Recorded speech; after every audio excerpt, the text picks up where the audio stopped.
So our legislature starts on Monday. We're excited to have them back in business. A couple interesting bills have already propped up that we are following closely here in the state. Let's talk about guns, first of all. Representative Lee Perry has a bill out, I guess what we would call constitutional carry. He calls it common sense carry. Oh, yes, maybe. We've changed terminology. So take just a second and explain what that means. So it means you can conceal a gun without a permit and go anywhere you want. And what he's talked about, if I have this correctly, is that let's say you have a coat and it goes over your open carried gun, you cannot be, charged with a misdemeanor for that. There's been open carry or constitutional carry, there's been constitutional carry bills in the past that Governor Gary Herbert has vetoed. That's right. So the big hurdle here is not getting it through the legislature, it's giving the governor a reason to sign it. And while it's interesting that we have a law enforcement officer pushing it this year, I still think that's a pretty big hurdle. And just Boyd? Yeah, I don't see, I think Matt's right. I think it'll have a commotion creating factor on the Hill, but I don't think the governor ultimately signs it either. You think he vetoes again if it comes the way it is? Very interesting. Julia, we started talking about this a little bit before. Marijuana is back. Several bills. Did it ever go away? Oh, maybe it's been around since like the 70s. Maybe it didn't. Yeah. Of course, these bills are, I guess that's true.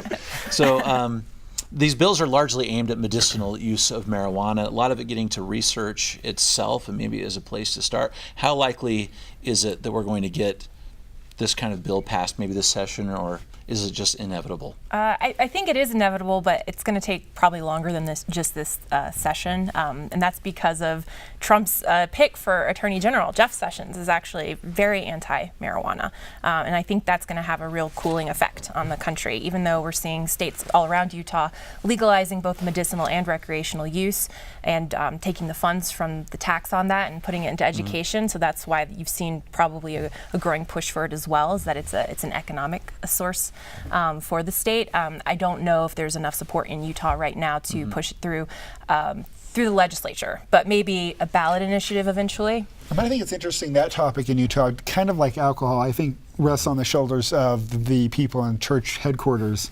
If the LDS church officials said they're okay with medical marijuana, I think it would pass the legislature easily.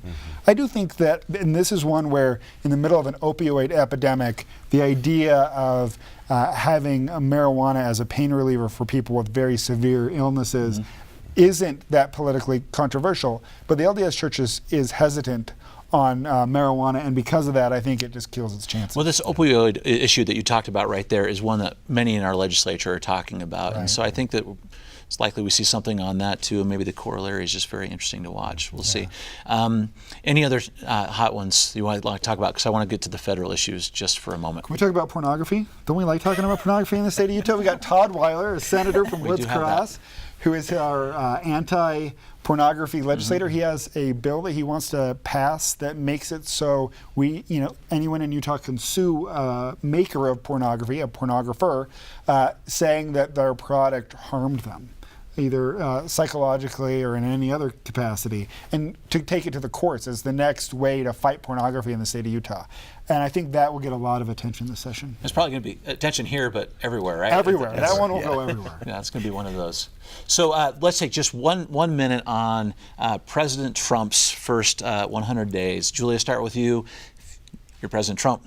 Where do you start? Oh gosh. Well, first I tweet and then I get to work. I think I mentioned he's going to sign an executive order to start building the wall. I think he's going to try to deliver on some of those easier campaign promises that he can kind of say, hey, I signed a thing and now it's happening. I think he's going to have to present a plan very soon for the replacement part of the repeal and replacement of Obamacare. And I don't know, I'm passing on to you. Okay, so I think Obamacare is just ridiculously challenging. Yeah. Being in Washington when they actually passed it the first time, repealing it could happen in some fashion in a month. Replacing it's going to take a year. I don't see that happening. I don't see that happening quickly. What I do think he'll do is build stuff. He's a man who likes to build stuff. So I think he could do some sort of infrastructure package, get Democrats on board, move fairly quickly. He'll get some resistance from his own party, but then he gets to put signs up that says, President Trump helped build this, and he likes that. I think he'll be all over that. You agree with that, Boyd? Yeah, he definitely likes his name on stuff for sure. Tall buildings. I think what excuse me. I think what you're going to see is most administrations kind of wobble out of the gate the first 100 days.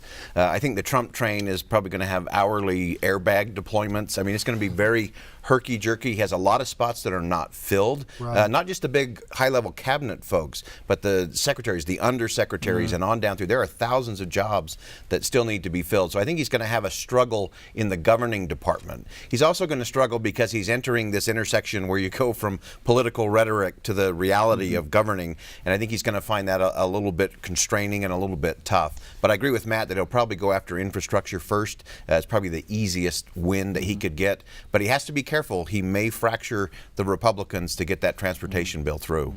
In the end, those are the kinds of things he'll talk about as being the economic development president, right? And putting people to work, which is kind of what he said he would do. So maybe that's how you pay for the rest as well. Thank you so much for your comments on this. I can't wait to see what happens during this legislative session, and we'll watch the next 100 days. Thank you.